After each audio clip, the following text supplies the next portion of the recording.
I know so many of you have found the Recover Your Soul podcast because you are affected by addiction in some way. Maybe you came through the doors of Al-Anon or codependence, or maybe you're having your own addiction and you found this podcast through a search or someone has suggested it to you. There are many of you as well who are here because you have children who are struggling with addiction. And today's episode is extra special because this is me sitting down with my 25-year-old son, Bodhi, who is so eloquent and incredibly vulnerable in him sharing his experience. He's currently sober, and I, of course, hope that this will be a lifelong sobriety journey for him. But he's also really sharing about how he's allowing his life to unfold in the way of really stepping into his wholeness, using his spirituality, really stepping into what that looks like specifically for him. He talks about friends that helped him to really have a little bit of a wake-up call. And in the end, he talks about how he sees ways to really better yourself and to try to live from your authentic, true nature and how to step into your wholeness. It's a really beautiful and kind conversation. And if you are, again, struggling with addiction or know someone who's struggling with addiction, I hope that you'll enjoy this episode and share it with people that you know that it might give some inspiration. Together, we can do the work that will recover your soul. Welcome to the Recover Your Soul podcast, a spiritual path to a happy and healthy life. My name is Rev Rachel Harrison. I started Recover Your Soul after having profound changes in my life from my recovery of alcoholism, codependency, and control addiction. I was guided to share the tools and principles of spirituality and soul recovery to help others transform their lives as mine was transformed. For us to overcome external circumstances, we need to turn the attention to ourselves, focusing on our inner change and healing. Positive results in our lives will follow. Welcome to Recover Your Soul. I'm Rev Rachel, and I have a very exciting episode for us here today. I am in person, in studio, sitting next to my youngest son, my bright, shining son, Bodhi Harrison. Hey guys, I'm back. I love that you're in town and we get to spend some time here this morning. I've been sharing on the podcast recently that you're in a space right now of sobriety. And so I really appreciate you coming in to share that experience with this community that knows you well, since you're part of the great stories that I tell. And so I just wanted to really connect and have you have a chance to share what's going on with you. If you have not met Bodhi before, and this is maybe your first time stepping into the podcast, I have two sons. They are 27, 25, and the apple doesn't fall far from the tree. So they were raised by alcoholic parents and have their own addictions that they have been working through. So that's where we're at. Sure is. I think last time I was here, also, it is so good to be back, I gotta say. Last time I was here, I was trying the old I Can Moderate program, which was going okay-ish. You know, I was kind of maintaining, but that gets harder when life gets harder. And I had suffered a pretty intense collarbone injury. I'm a professional one-wheeler for Onewheel. And let's see, April of last year, I shattered my collarbone. Had to have it rebuilt. Had to wait a year to get the metal out. Got the metal out. And was it May, I believe?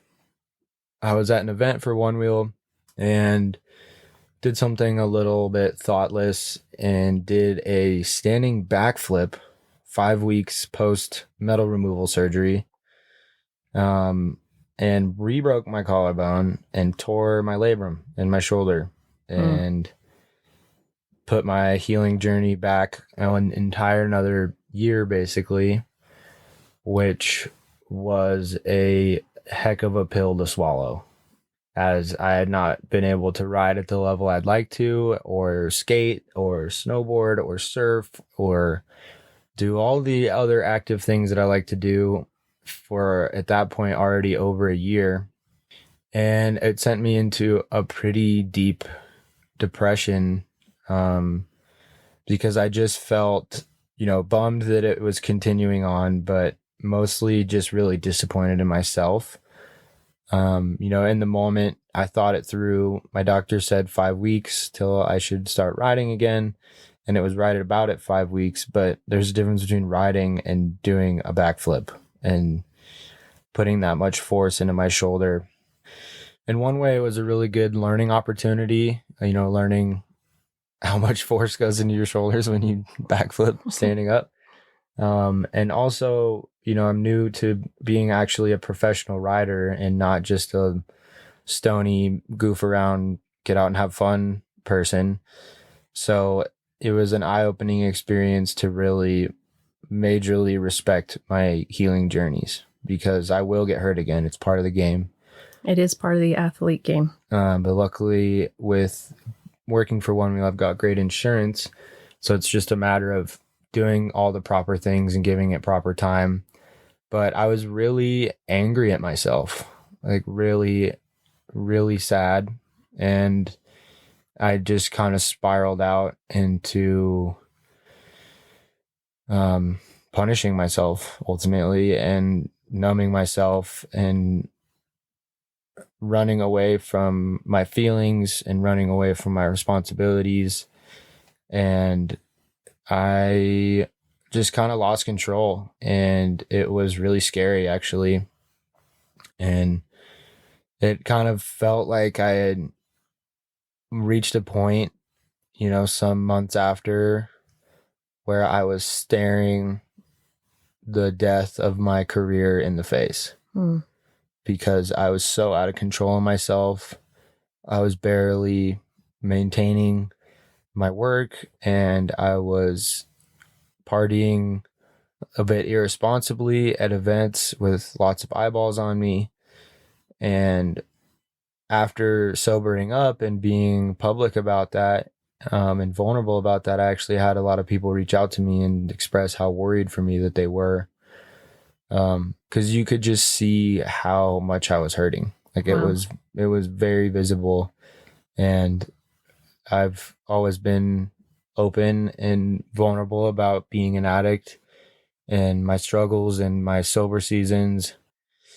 So I had, people at work, people in my community, close friends that were worried about me. And I was worried about me. I was scared. I've had a couple conversations with people where I was like crying to them, and I was like, I'm out of control. Like, I can't control my smoking. I can't control my drinking. Other substances were being overused in my life, and I just felt like I wasn't at the steering wheel anymore, and I was just riding my body, and just so sad and felt just so broken.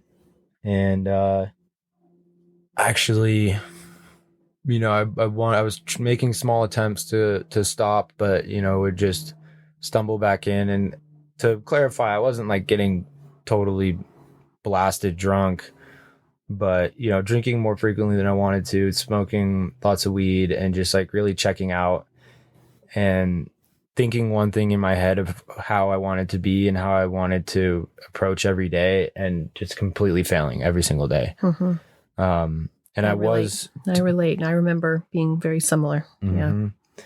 And I wasn't blowing off work and everything, I was showing up, but I was, there's the bare minimum and there's exceeding and being extraordinary. And I want to be extraordinary, and I want to exceed expectations and fully maximize the opportunity that I have with the people that I'm involved with right now, because I can do the bare minimum and collect a check and smile and wave, or I can grab the bull by the horns and do some really incredible stuff for my sport and for lots of people around me, whether that's inspiration, opportunity, infrastructure. There's a lot, at my fingertips, and I felt like I was losing it. And I don't know if I've told the podcast about the vision I had back in college.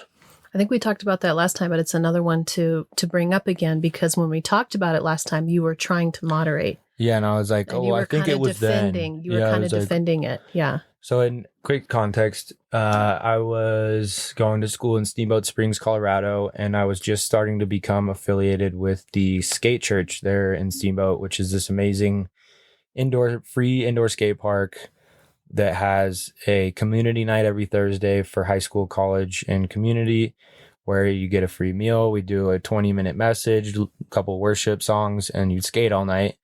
And then they had the park open, I think 7 days a week. Maybe it was closed on Sundays, but it's a mountain town. So when it's winter time, that's the only place for people to skate. And they also did a middle school night on Mondays that was similar to the community night. But essentially it was a place I started going to skate as a very broken and lost person. And they accepted me with open arms and showed me what a true follower of Jesus does, which is unconditionally love and support, and not stuff the Bible down your throat, but allow opportunity for God to speak to you through them, through experience, through conversation, through creating a safe space for people to come to. They know they can trust you and ask. And through Skate Church, I really formed a true relationship, I feel like, with Jesus, and a comfortability with the Bible to where I could start just kind of diving in there and reading around. And I had been working on a promo video for them as I was volunteering some of my skills to help them spread awareness of what they're doing. And I was meeting with the pastor there, Nate, who's an incredible human. And we were kind of towards the end of our meeting. I had a rough cut for him, and he's giving me some notes, and we were in this little coffee shop, and he was thanking me. He's like, "Thank you so much, dude, for doing this." And I'd said, I'm so glad that I can do this and have an opportunity to serve the Lord, because I don't feel like I'm doing that in my life. And kind of teared up a little bit, and he asked if I wanted to talk about that. And I can't remember what exact words of our conversation was, but in that conversation, the whole world disappeared. And I had what felt like direct communication from God. I mean, this is one of the times in my life where you never know when that still small voice is your higher self or spirit or parts of your ego, parts of your subconscious. It's that level of discernment is something we all have to tune, in our life. But this really felt like direct communication from spirit, showing me, you need to stop smoking weed and partying, because you can either put it away and watch your dreams come true. And I got these like flashes of visions of being on a podium and having a camera in my hands and shredding, and just this feeling of like joy and fulfillment and comfort and peace and like success. And then he said, or you can keep messing around and watch it all fall through your fingertips. And it was really powerful. And that I had visions of just like shame and regret and fear, and it was really intense and like very clear guidance, and from that day I stopped smoking weed. I like really cut back on drinking. I was partying like I was in college, and I had a whole maybe 2 years of sobriety and just focusing on skateboarding and starting my career as a content creator and starting to make some money from that, and trying to really focus on school, because I was paying for school at that time.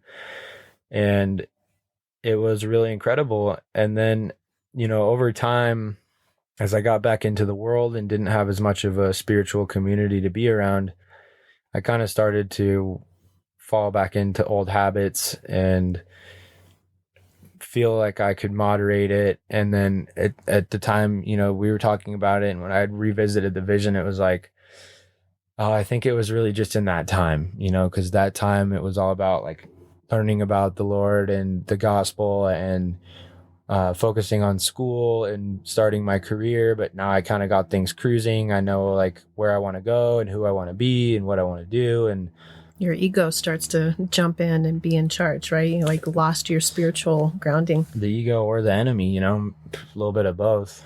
But that led me to where I ended up, recently. And I was thinking about it the other day I got so close to it all falling through my fingertips.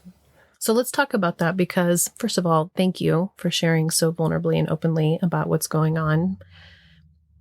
You are always so able to really connect with what's inside of you. So it can be hard for people to understand, for somebody who has such access emotionally, such high emotional intelligence, to understand how the demon can slip and slide in there. Can you describe a little bit about those two aspects of yourself? I know that for me, I feel like my addict had this personality. Mm-hmm. And it's an opening to being shut down. It's an opening to my ego. It's really an opening to be in the fear and being in pain.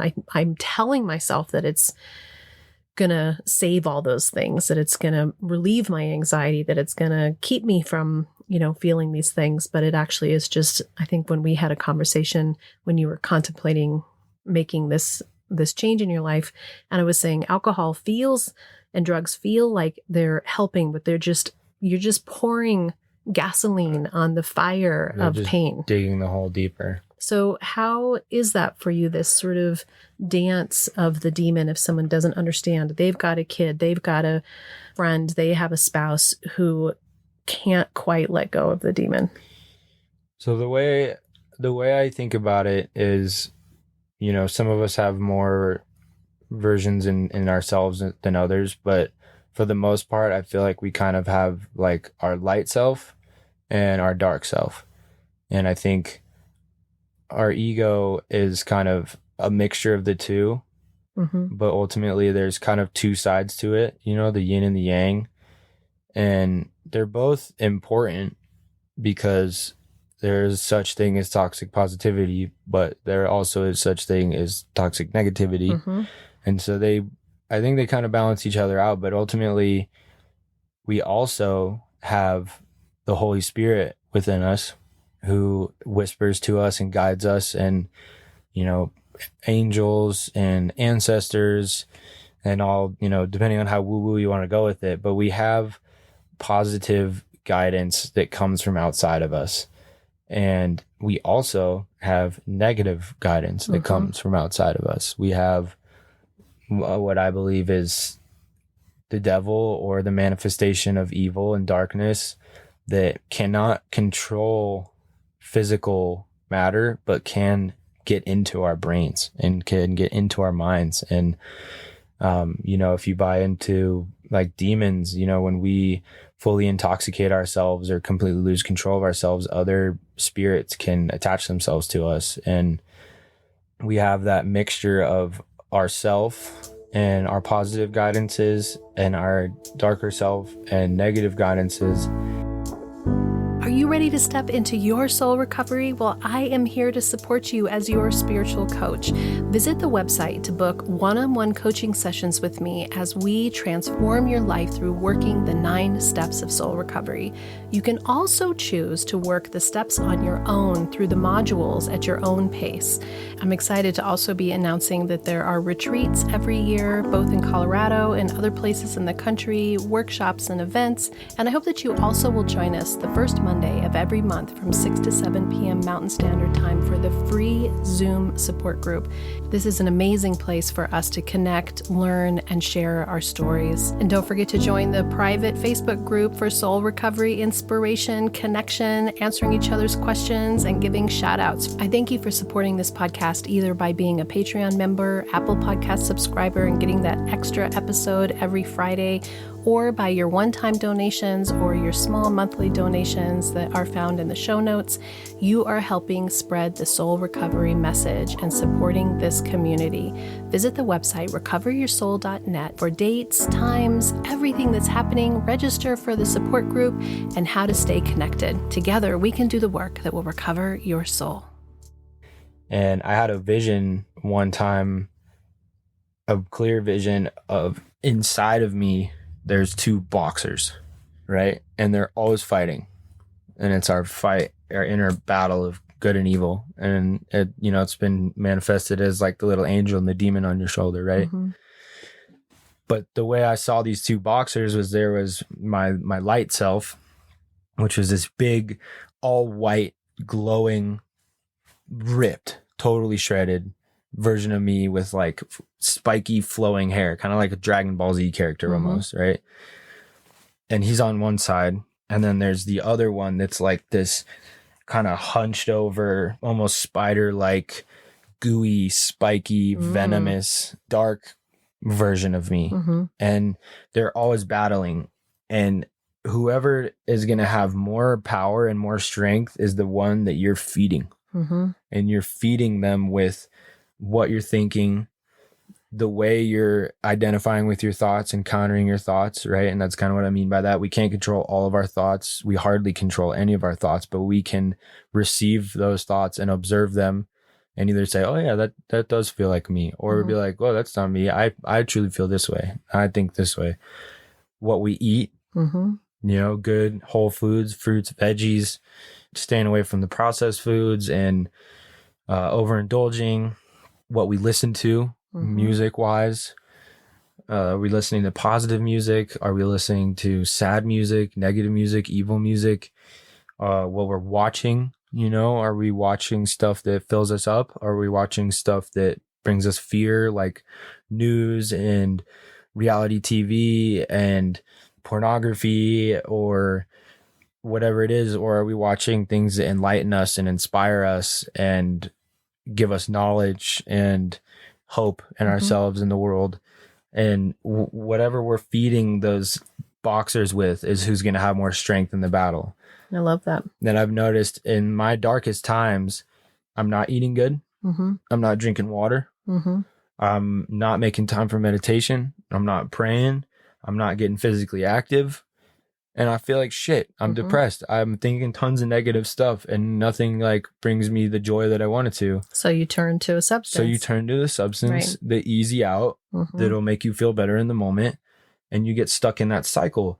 But when I'm going to the gym in the morning, when I'm journaling, when I'm trying to eat good food, when I'm drinking water all day, when I'm calling friends and making time for people that are positive for me, and I'm listening to good music, and I'm making art, and I'm really observing my thoughts and not identifying with all of them and thinking I'm this negative, judgmental, total butthole, I feel great. I feel positive. And that's not always easy, but it's not supposed to be easy. Right. But it never was. But it's so much better. I mean, you have to work to be miserable too. Totally. You know what I mean? I mean, it's it like, all pick your takes pain. effort. So pick your pain. Yeah.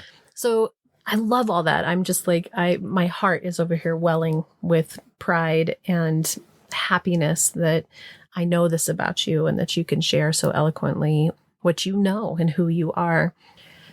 When you're that other aspect, that dark aspect is Cody. Winning. Cody is what you named him, right? I didn't know you had a name for him until recently. So Cody's winning. And then you had two people that called you out. So tell me a little bit about that, because I do think that as observers of people who are struggling, there is ways it's important for people to call you out. Because I had people when I got sober that came to me and said, I had been worried about you, and they had never said anything to me.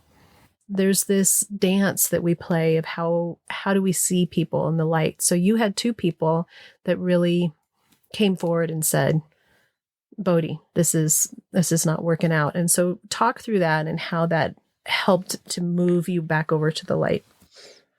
Well, I mean, it's always going to sting a little bit.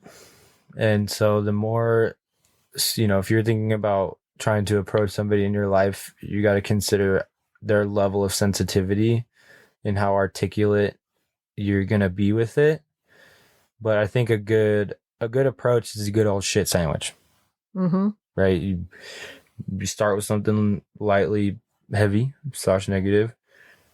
You, in the middle of the sandwich, something positive, something beautiful, amazing, and you close it out with something a little more heavy. I use it when I coach.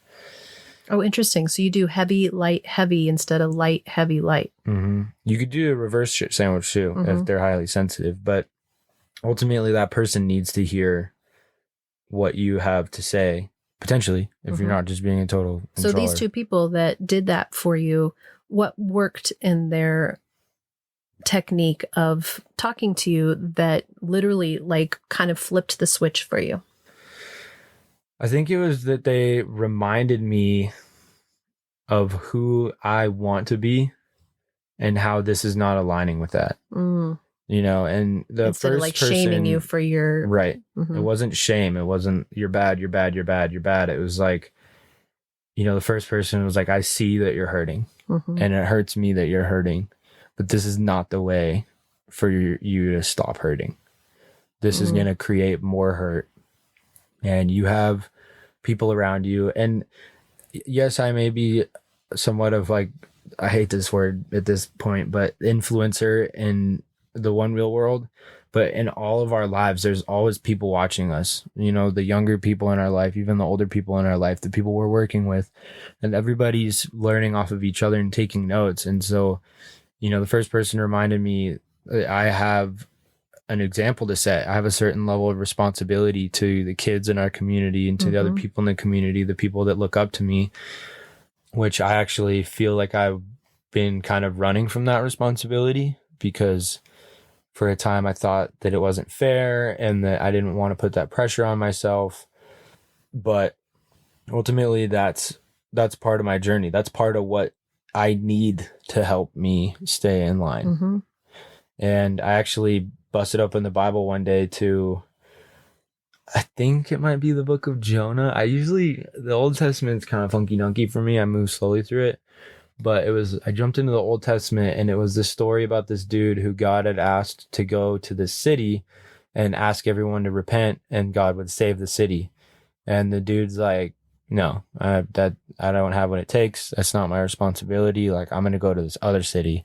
And he tries to go to this other city on this boat and God starts like rocking the boat and spilling things off the ship. And everyone on the boat's like, yo, who cursed their God? Like, what the heck is going on? And he's like, oh, that was me. Sorry, guys. And they're like, essentially, he was running from his responsibilities and the boat started getting really rocky and shit started going south. And then he finally was like, okay, all right, I'll go. And he goes to the city and he preaches the word and asks for people to repent and turn to the Lord. And they do. Even the king of the city does. And the city is saved. And I felt it was almost like when I got my DUI, how I popped open the Bible to the book of Titus that's about holding true and being steadfast and being a shining example, no matter how much gnarly stuff is around you. Like, stay true to your morals and be the shining light, no matter if it feels like everyone's watching or no one's watching. Like, be you, be true, like stay to your heart. Remember the example Jesus set. And then now in this other time in my life, I crack it open and it's a story that's exactly what's going on in my life. Yep. Like, don't be afraid.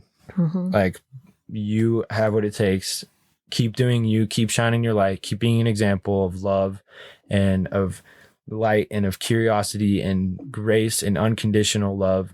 And so that was a good wake up from my buddy. And then the second person, what she told me that was really powerful was how I've been saying one thing and talking about who I want to be and how I want to live, and then I'm totally doing another. And my actions are not matching my words. And that I have way too much to give the world and to give the people around me to just throw that all away and just be stuck in my pain and my bullshit and my abuse.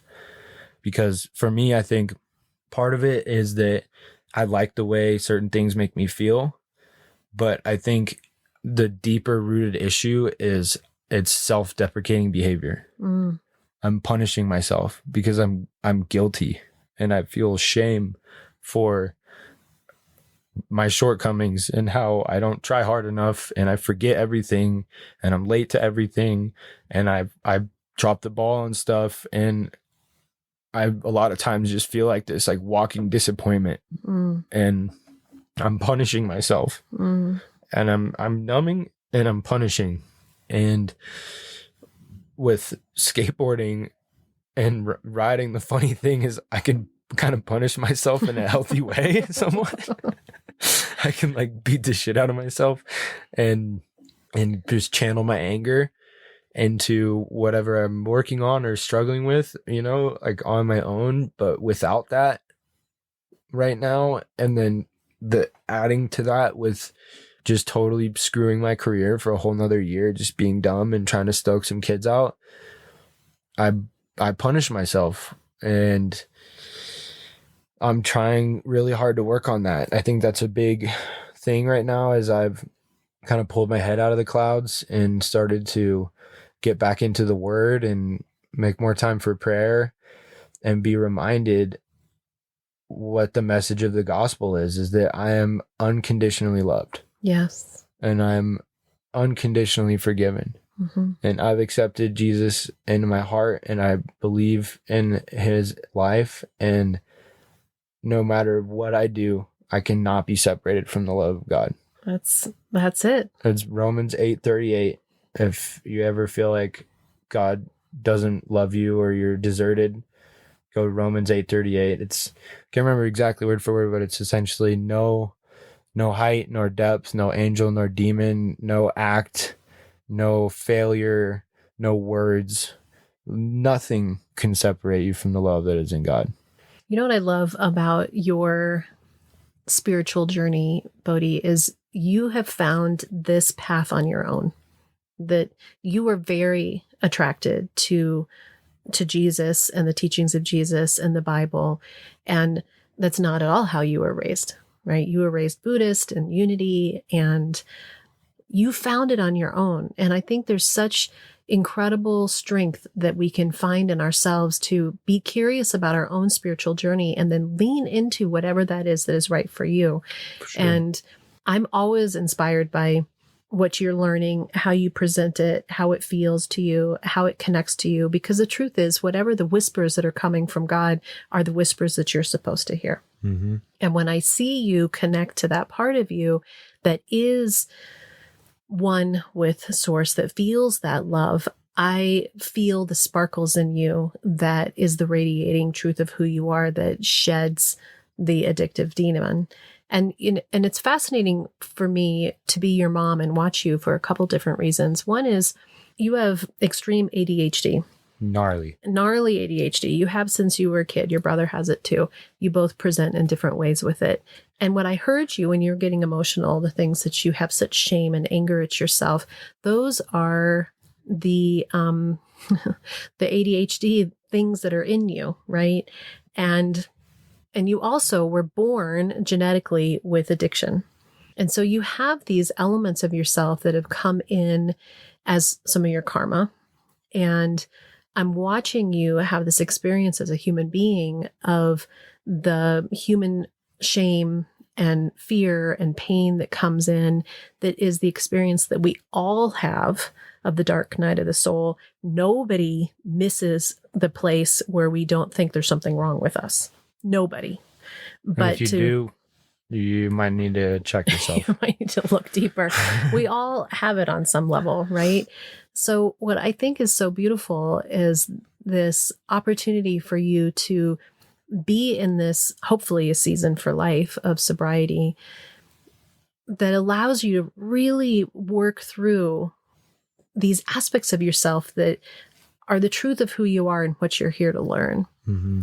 So with that, you have these two important people who kind of give you a shit sandwich and a wake-up call. And what is it in you where the switch flips? Because some people say you have to have, you haven't been going to NA, you haven't been doing a program, you've been really stepping more deeply into your spiritual practice, which I think is an essential element to it. You've been bringing yourself around to be more dedicated in work. You've been in your relationships, of whatever the relationships are, you're more driven and in it. But what is that switch that says, I'm not going to use today? Which hasn't been easy, by the way. No, it's not, because, we get used to certain feelings and certain escapes from our feelings. And it definitely, in the very beginning, it's like, oh, this is great. Mm-hmm. I feel awesome. Mm-hmm. And then you're like, oh my gosh, I feel horrible. Like, Here's life. I'm feeling everything that I've been running away from. And that's usually what gets us to turn back and get stuck back in the cycle. But one thing I've thought about a lot is that person that you had on that was spreading awareness about the importance of feeling your feelings and how they're signals. They come and they go. And so I knew that I had a lot of feelings to feel that I had been running away from, numbing myself from, because we want to be comfortable. Obviously, you know, being comfortable is great. Just posting up on the nice comfy couch in a conditioned room with something you love to watch. Comfort's great, but you have to also be uncomfortable. You have to seek discomfort, and you have to feel your feelings because they're there for a reason. And it's a blessing to be able to feel feelings, good ones and bad ones, because you can't appreciate one without the other. It's in the Tao. Like there is no hot without cold. There is no light without dark. You don't know happiness without pain. And I know I have generational pain that's come into my life through our generation, our family, through my my past karmas. Because quickly, my spirituality is very interesting, and I will always be wrestling with it and being curious, because I do think a lot of parts of Buddhism are incredible and beautiful and amazing, and like reincarnation makes a lot more sense to me than the heaven and hell narrative. And I do feel like there's, certain parts of the biblical literature had to have been altered, but the core of the story of Jesus rings so brightly in my heart. So I definitely am a lot more of like a metaphysical, spiritual Christian. We have to feel that pain, and we have to feel those feelings. And when I finally have been just sitting with that and facing that, and allowing the pain from my life, the pain from our childhood, the pain from my feelings of lack, my pain from, the guilt of allowing myself to go so far down this road for so much time, because once I woke up this time, I had a lot of guilt, because I thought to myself, dude, we're 25. We've wasted the last 5 years goofing around. Like, I have been totally busting my chops, and I have accomplished a lot, but I could have accomplished so much more, and I could have been so much healthier for myself. I could have been so much better of an example for the people around me, so much better for an example for all these groms, these kids that are watching me. Don't you think you needed what you've been through, though? Don't you think on some level? You're absolutely right, because I had to go from my teenage life into my spirituality and get that taste of being my true self, being my true sober self in connection with God, and fall back to my old ways and the ways of the world to realize deeply that's not what I want. Exactly. It's not what I want. And dude, you're 25. I was 48. You have 25 more years than I do, basically. I mean, it's unbelievable how incredible it is if you can hold on to it, because the suck back into the old patterns is so easy. And then you think, oh, well, now I've got it. Now I feel so much better. I can handle it this time. And it's that addict that's in there that's just resting. Just waiting for you to stir up some more negativity and fear and shame and pain for it to just gobble back up. In. But no, being sober is not easy as a young person, but it's so much better. It's so like much better. And I'm still leveling out. I'm going to be leveling out for another like 6 months, probably more. Using is such a roller coaster. And the more you use, the longer the downs are and the shorter the ups are. And when you don't use and you level out and you search for fulfillment in the real healthy things like connection with new friends and old, creative expression, dancing is so good for you. Dancing is so good. And allow your dopamine and your serotonin and your oxytocin systems to work how they're supposed to, your natural highs, and then you don't freaking crash. Right. You don't crash. If you want to party all night, drink a yerba, maybe bring it back up.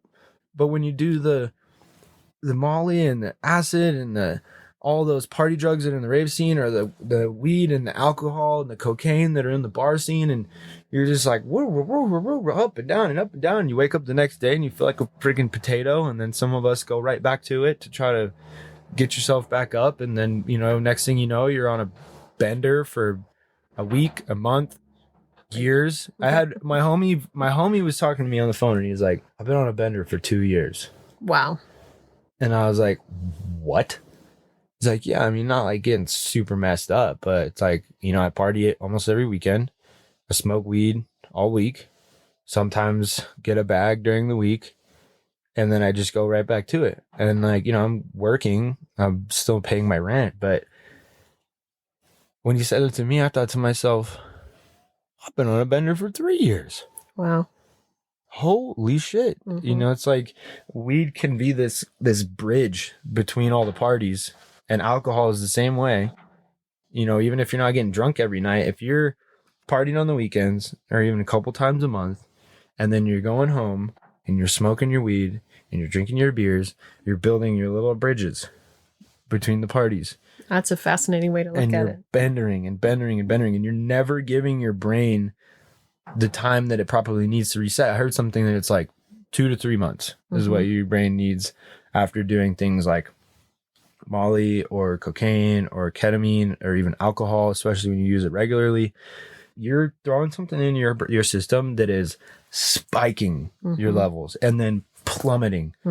And then your brain needs time to like reconstruct and reacclimate and get systems running properly again. And when you never give your brain that time, you're just sort of throwing yourself on this loop, and you're like, why do I feel depressed? Oh, I'm super happy today. Oh, why do I feel depressed? Why do I have no energy? Why am I not motivated? Why are these all these things that I've been wanting to do for years that I just am never doing? It's like, it's right there. Proof is in the pudding. You got to give yourself time to heal and rejuvenate and remotivate and re-inspire. And like we were saying, like I started smoking weed young because I grew up at the skate park. I started drinking when we started like stealing alcohol out of my friends' parents' cabinets. Yeah. How old were you when you started doing all that? First time I got drunk was I don't think I quite got drunk, but I remember the first time we drank, we took triple sec because we didn't know what anything was. We took triple sec out of Casey's parents' liquor cabinet, and we were 13. And then I probably actually was like drinking by maybe 15, 16, we were buying alcohol for parties. And I started smoking weed maybe like when I was like 14, because I remember freshman year, I started smoking around, and then by sophomore year, I was a straight stoner. And that's when I had to go to Arapahoe Ridge junior year, because I was just messing around, smoking too much weed and not focusing on school. So if you think about like how your brain chemistry was already being set at that age, and so you look at, you've been partying hard you've been on a bender for 10 years. Yeah. Right. And so if you think about that, and you're thinking about how they're saying if you just do, some drugs, it takes 2 or 3 months for your brain to reset.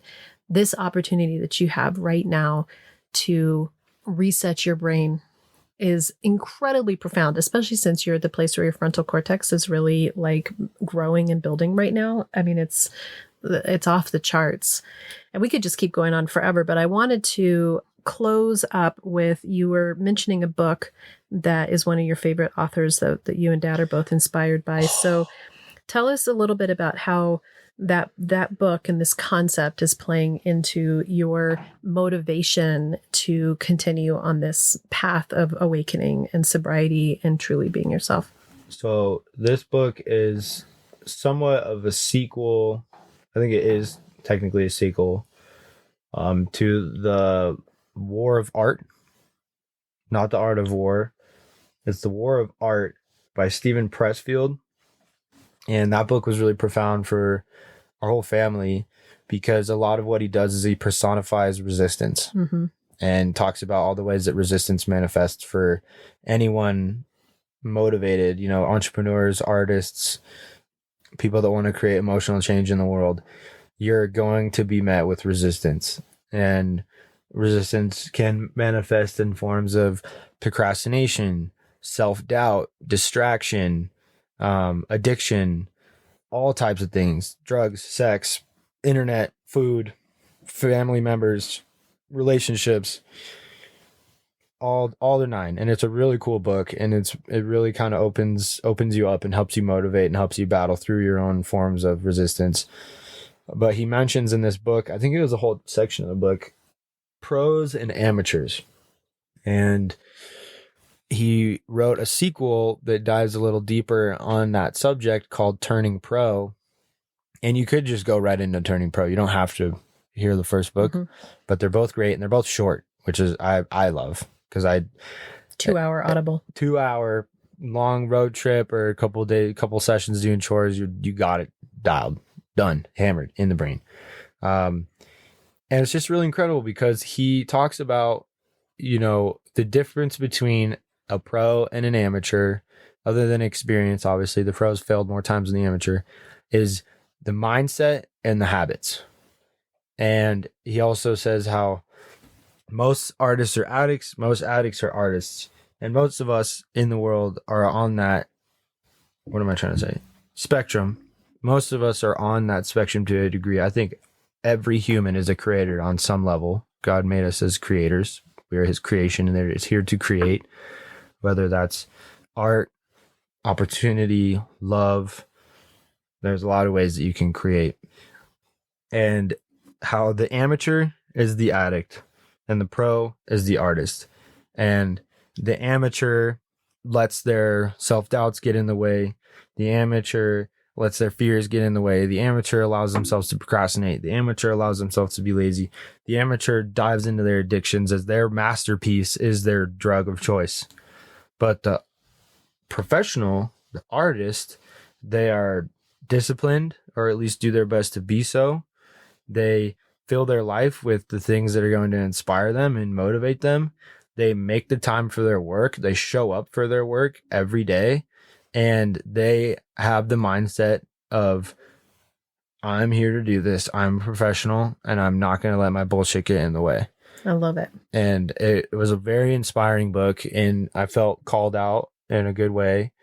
And it just got me super fired up, because I feel like that's what's happening in my life right now is I'm in my Pokemon evolution from amateur to pro. Yeah. Because I've stumbled and I've stumbled and I've stumbled, and I've experienced, and I've had a taste for a more fulfilling life, and I've had a taste for following my addictions and living for the flesh and not battling to control myself.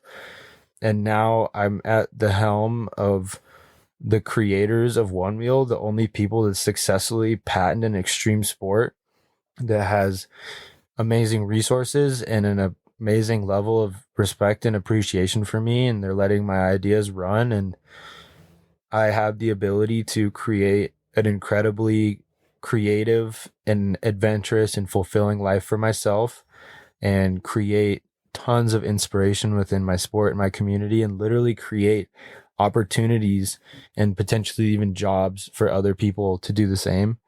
And I'm very inspired by my music. When I got hurt, I dove into DJing, and I've been getting really good at mixing music, and I've had a lot of good reviews from people. The last Onewheel event I played, I had a couple people telling me my set was their favorite set of the weekend.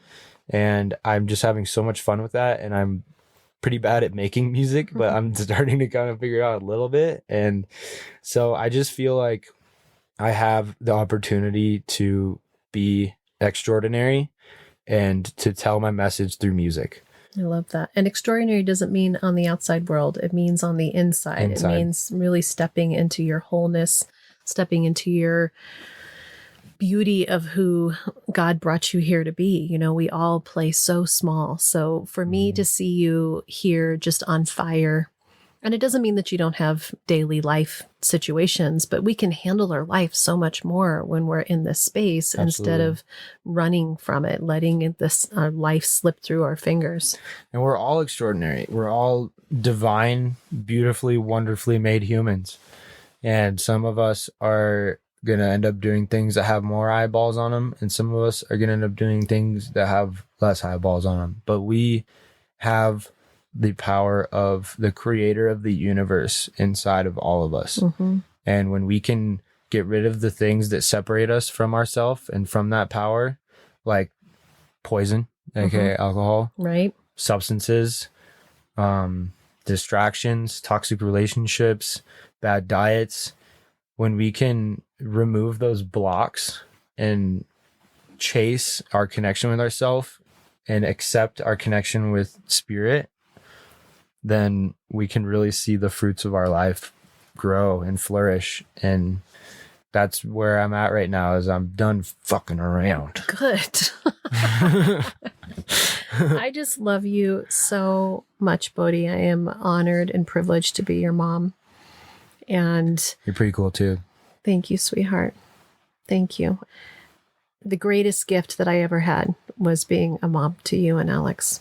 And the universe called you to me. I was only going to have one. And it was very clear that there was another one to come. So I thank you for choosing us and being on this journey together and being one of my best friends in the whole world. Absolutely, Mom. Thank you for being an incredible mother. And while you guys were alcoholics when we were kids, and they're, obviously that has its drawbacks, you were so loving and you showed me how to love, and you guys always had so much love for us and always tried so hard to support us and support our creativity and support our passions and not control what you thought was best for us. You let us, you created boundaries and let us play within those boundaries. And I can't thank you enough for how awesome you guys were. And I think about it all the time, that I'm me because of you guys. And I brag about you guys all the time. I have the coolest parents. And I wouldn't want anybody else, alcohol or not. My heart is full. But I'm so proud of you and your sobriety and how much you're sharing with others and helping other people and inspiring other people. And you're a big inspiration to me. Thank you. Majorly. And I love you a lot. I love you too, Bodhi. Thank you so much for being here and sharing all that. Of course. And if you're inspired to go see what Bodhi does, just go to YouTube and ask for Bodhi Harrison and you'll see Onewheel videos. But if you go to Onewheel, he's in those videos, or Bodhi Harrison on Instagram. That's where you'll find me. Yeah. Thank you so much for being here. Thank you for sharing with the community. And as for the community, I just want to thank you for being here. We're in this together, and it can feel sometimes like we're the only ones that are struggling, either with our own stuff or with a family member who has their own journey. And the reminder is always that this is their journey to have. And as I've watched Bodhi over the years in his seasons of being on benders and seasons of sobriety, I've always known that it's about allowing you to have the space to choose for yourself, so that when you chose, it would be for you and not for me. Mm-hmm. I'm ecstatic that you're sober, but I want you to do it for you and not for anybody else. It won't stick otherwise. You have to want it for yourself. But it's a battle, but it's so worth it. So worth it. All right. We'll bring him on again for an update in a little bit. And I just thank you for being here. Until next time, namaste. Namaste. Love you. Thank you for listening to the Recover Your Soul podcast. And if you loved what you heard here, every Friday we have a bonus episode, and you can access this by becoming a subscriber through Apple Podcasts for only $3.99 a month, or become a Patreon member. And on this platform, you can choose $5, $15, or $25 a month to show what you want to support the show with. On both of these subscriber platforms is an entire catalog of back episodes intended to inspire and support you on your soul recovery journey. I really want to invite everybody to attend the free once a month, every first Monday of the month support group. This is on Zoom. Everyone is welcome to attend. And by giving a like or a review and sharing this with your friends and family really helps us to share the soul recovery message with even more people. We are on social media. We are on all the platforms. I am on TikTok. You can listen to guided meditations by Rev Rachel Harrison on Insight Timer.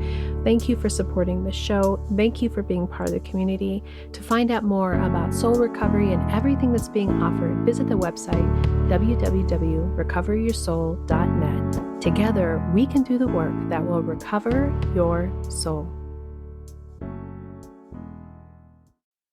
The Recover Your Soul podcast and its content is for educational purposes only and is not allied or representative of any organizations or religions. It's based on the opinions and experience of Rev Rachel Harrison. Recover Your Soul claims no responsibility to any persons or entity for any liability, loss, damage, or cause alleged to be caused directly or indirectly as a result of its use. Applications or interpretations of the information represented herein. Take what you need and leave the rest.